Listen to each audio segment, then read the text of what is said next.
5 আগস্টের পরে সোশ্যাল মিডিয়াতে যখন তুল কালাম যে সামনে কে নেতা হবে, একদিকে তারেক রহমান আর একদিকে জয় সাহেব, দুইজনকে দিয়ে যুবকেরা প্রচার দিত যে সামনে সরকার কে হচ্ছে। কথা কি বোঝেন না? তো একজনের চেহারার মধ্যে জনাব তারেক রহমানের কপালের মধ্যে নামাজের দাগ, আপনারা খেয়াল করবেন, নামাজের কালো দাগ আছে। এটা 5 আগস্টের পরের ঘটনা।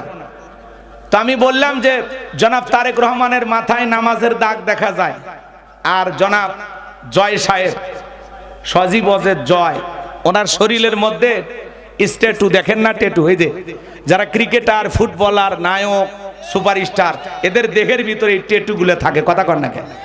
কি নাম কি নাম আছে না ভাই দেহের ভিতরে? এই জয় সাহেবের শরীরের ভিতরে স্ট্যাটু দেখা যায় পুরো শরীরের ভিতরে। আচ্ছা বলেন তো, যেই মানুষটা এই দেশে প্রধানমন্ত্রী হবে, আপনি যাকে প্রধানমন্ত্রী বানাতে চান, এরকম ক্রিকেটারদের মতো, খেলোয়াড়দের মতো শরীরের ভিতরে স্ট্যাটু নিয়ে ঘোরাফেরা করতেছে, এরকম মানুষ কি আমাদের সমাজের নেতা হোক আমরা কি চাই? চাই না। তো এটা নিয়ে আমি আলোচনা করেছিলাম যে এক নেতার কপালে নামাজের দাগ আর একজনের শরীরে স্ট্যাটু। এই আলোচনাটা জনাব তারেক রহমান সাহেব কোন অবস্থায় হয়তোবা তার মোবাইলে গেছে অথবা শুনছেন। শোনার পরে বগুড়ার একজন নেতাকে তিনি ফোন দিয়ে বলেছেন, হুজুরকে আমার সালাম দিবেন, ওনার আলোচনাটা আমার পছন্দ হয়েছে। আসলে উনি 5 ওয়াক্ত নামাজ পড়েন। আল্লাহু আকবার বলেন। এই যে সমাবেশগুলোতে দেখতেছেন না, মঞ্চে নামাজ আদায় করতেছে, আজান হইলে বক্তৃতা বন্ধ করে। এই যে তার ভিতরে 2-4টা ভালো গুণ আপনারা দেখতেছেন। বাসের ড্রাইভারকে টিস্যু আগায় দিচ্ছে। কয়েকদিন আগের একটা ভিডিও দেখছেন আপনারা, কিছু নেতা ওনার পা ধরে সালাম করতে গেছে, উনি সরায় দিছে, এই সরো সরো। আল্লাহু আকবার। এই যে ভালো একটা গুণ। শোকসভার অনুষ্ঠানে দেখেছেন ওনার মেয়ের মাথায় কাপড় ছিল না, কানে কানে কি যেন বলল, মেয়েটা ওড়না ঘাড়ে ছিল, মাথায় দিল, আর কোরআন তেলাওয়াত ঠান্ডা মাথায় শ্রবণ করলো। এই যে ভিতরে বিষয়গুলো, পারিবারিক যে একটা আদর্শ শিক্ষা, কথা বল না, এরকম বিষয় আছে না নাই? তো এগুলোর জন্য মানুষের দোয়া পাইতেছেন, ভালোবাসা পাইতেছেন। ওনার মা, উনিও 5 ওয়াক্ত নামাজ আদায় করতেন, সারা দেশের মানুষের দোয়া পেয়েছেন, ভালোবাসা পেয়েছেন। তা আপনি আলেমদেরকে ভালোবাসবেন, নিজে নামাজি হবেন, ভালো কাজ করবেন, মানুষের দোয়া পাবেন। কিন্তু আপনি যদি অন্যায় করেন, জুলুম করেন, তখন আর মানুষের দোয়া পাবেন না, তখন মানুষ আপনাকে ঘৃণা করবে, বদদোয়া করবে। কথা বলেন ঠিক কিনা? মানুষের দোয়া পেতে হলে ভালো কাজ করা লাগবে। কথা কয় না কেন? রাগ করতেছেন আপনারা? তো এই জন্য আমরাও চাই আগামীতে আমাদের সমাজের নেতা তারাই হবে যারা হবে সৎ, যোগ্য, নামাজি, দেশপ্রেমিক, আল্লাহওয়ালা। কথা বলেন ঠিক কিনা? নামাজি মানুষ সমাজের নেতা হওয়া দরকার, যাদের ভিতরে আখিরাতের ভয় আছে, পরকালের ভয় আছে, জবাবদিহিতার ভয় আছে, যারা আমানতের খেয়ানত করবে না, এরা হবে সমাজের নেতা। কথা বলেন ঠিক কিনা? এই যে গতকালকে আপনাদের সন্তান তারেক রহমান বগুড়ায় আসছে, এই যে হাজার হাজার মানুষ দেখা করতে গেছেন কেন? বাবার কারণে। কথা কয় না কেন? ওনার বাবা আপনাদের এলাকার সন্তান, এই গাবতুলির সন্তান, শহীদ প্রেসিডেন্ট জিয়াউর রহমান। সারা পৃথিবীর মানুষ তার জন্য দোয়া করে। কথা বলেন না কেন? 2-1টা জীবনে ভালো কাজ করছেন যেগুলো খুবই গুরুত্বপূর্ণ। আরাফার ময়দান, মরুভূমি, নিম গাছ লাগাইছিল আল্লাহর বান্দা।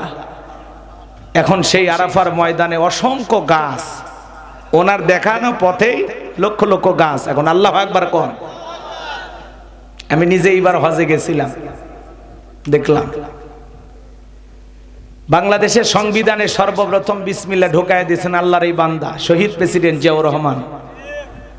আল্লাহ বলেন, আমার কোরআনের একটা আয়াতকে এই সম্মান দিলা, ভালোবাসা দেখাইলা, মৃত্যুর পরে সারা দেশের মানুষ কেঁদে কেঁদে তার জন্য দোয়া করেছেন। কথা বলেন ঠিক না? এই সম্মান আল্লাহ কোরআনের কারণে দিয়েছেন। 3-3বারের সাবেক প্রধানমন্ত্রী বেগম খালেদা যে মারা গেলেন, এদেশের বড় বড় আলেম ওলামা তার জানাজায় অংশগ্রহণ করলেন। ডক্টর মিজানুর রহমান আজহারী, কত বড় বড় আলেম ওলামা তার কফিনটা কাঁধে নিলেন, কবরে রাখলেন। এখনো কত আলেম ওলামা তার কবর জিয়ারত করে আল্লাহর কাছে দোয়া করেন। এই যে আলেমদের এত ভালোবাসা, 54 বছরের স্মরণকালের সেরা জানাজা বেগম খালেদা জিয়ার ভাগ্যে পেয়েছেন, শুধুমাত্র আলেমদেরকে মহাব্বত করতেন। কথা বলেন ঠিক কিনা? শাপলা চত্বরে ওই সমস্ত জালেম বেঈমানেরা যখন ইসলাম আলাদেরকে হত্যা করার জন্য ষড়যন্ত্র করেছিলেন, কেউ দেখার মতো ছিল না। সে সময় বেগম খালেদা জিয়া বলেছিলেন যে আমার দলের নেতাকর্মীদেরকে বলবো শাপলা চত্বরে যা হাফেজ আলেমদের পাশে দাঁড়াও। রাতের আধারে মিডিয়া বন্ধ করে, লাইট ক্যামেরা বিদ্যুৎ সব বন্ধ করে বর্বর হামলা চালিয়ে অসংখ্য মায়ের বুক খালি করা হয়েছে। আর এটাকে নিয়ে তারা ঠাট্টা বিদ্রুপ করলো, রং মেখে হুজুরেরা শুয়েছিল। কথা কর না কায়। একজনের স্বভাব ছিল হুজুর সহ্যই করতে পারে না, আর একজনের স্বভাব ছিল আলেমদেরকে মহাব্বত করতো, ভালোবাসতো। কথা বলেন না কেন? এই জন্য দোয়া পেয়েছেন, ভালোবাসা পেয়েছেন।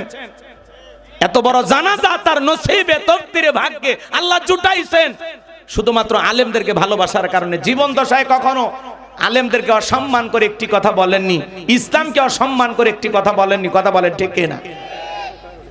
সেই মানুষটাকে আপনি করেছিলেন ঘর ছাড়া, আর আল্লাহ আপনারে করে দিয়েছিলেন দেশ ছাড়া। কথা বলেন, কথা বলেন। আছে আছে। সেদিন তিনি 9.5 মিনিট কেঁদেছিলেন বেগম খালেদা জিয়া, আর বলেছিলেন বিচার দিলাম আল্লাহর কাছে। আল্লাহ বিচার করে নাই, উনি ওনার জীবন দশায় ওনার পতন দেখে গেছে। কথা বলেন ঠিক কিনা? যেটা হলো আল্লাহর ফয়সালা। আমরা চাইছিলাম ম্যাডাম পদত্যাগ করেন, আল্লাহ বলে কিসের পদত্যাগ? ওরা যে অন্যায় অপরাধ করেছে শুধু পদত্যাগ না, আমি আল্লাহ দেশ ত্যাগ করতে বাধ্য করব। কথা বলেন ঠিক কিনা? ইন্না বাতাশা রাব্বিকা লাশাদীদ, আল্লাহর পাকড়াও বড় কঠিন। আল্লাহ ধরে না, সেদিন ধরেছে মামু বাড়ি দিল্লি গিয়ে পড়েছে। কথা বলেন ঠিক কিনা? দেশে আগুন লাগাইয়া জনতারে জ্বালাইয়া, দেশে আগুন লাগাইয়া জনতারে জ্বালাইয়া, পালাইয়া সাইরা গেলে ঢাকা। গণভবনটা এখন ফাঁকা ববুরে, গণভবনটা এখন ফাঁকা।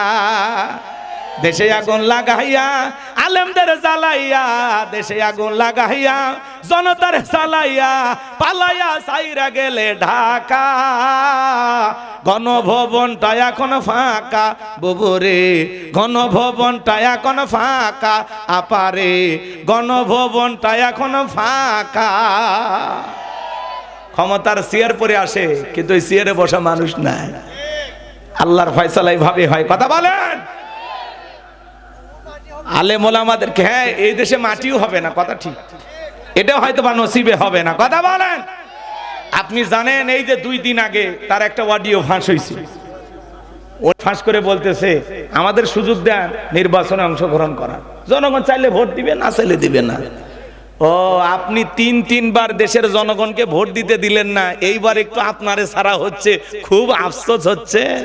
দেখেন অন্যজনকে ছেড়ে নির্বাচন করলে কেমন হয়, একটু মজাটা টের পান। কথা কয় না কে?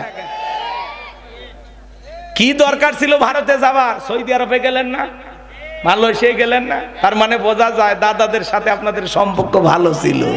কথা কন ঠিক কি না? আসলে মূলত উনি প্রধানমন্ত্রী ছিলেন না, উনি ছিলেন ভারতের কর্মচারী। কথা বলেন ঠিক কিনা? বেগম খালেদা জিয়ার উপর অনেক নির্যাতন করছে, ওই বয়সে জেলখানায় ঢুকাইয়া। দেখছেন সেনাকুঞ্জে যখন গেছিল হাতগুলো সোজা পর্যন্ত করতে পারেনি খালেদা জিয়া, দেখছিলেন ভিডিও? মায়া লাগে।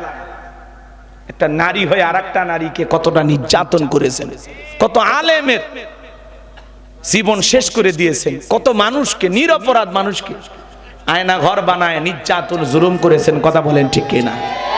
মনে রাখবেন জুলুম কখনো চিরস্থায়ী হয় না, জুলুম যত বাড়বে পতন তত নিকটে। কথা কন ঠিক কিনা? আর মনে রাখবেন জুলুম যত বাড়বে বিজয় তত নিকটে। রাতের গভীরতা যখন বাড়ে ভোরের সূর্যতা তখন নিকটে। কথা বলেন ঠিক কিনা? এরকম ভাবেই বুঝবেন যার যখন অত্যাচার জুলুম বেড়ে দিবে বুঝে নেবেন ওর পতন আসতেছে। তা আল্লাহ তো এরকম ভাবে পতন ঘটাবে।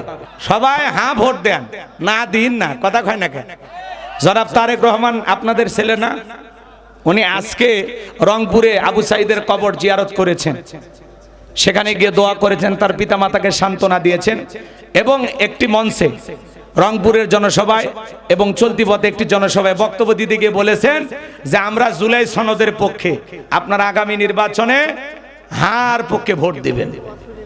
এই যে আমাদের সবাই একটা পরিবর্তন চাচ্ছে, যে আমাদের দেশটা এগিয়ে যাক, পরিবর্তন চাওয়া, সবাই তো আমরা ভালো চাই, এদেশের সবাই আমরা কল্যাণকামী। কথা বলেন ঠিক কি না?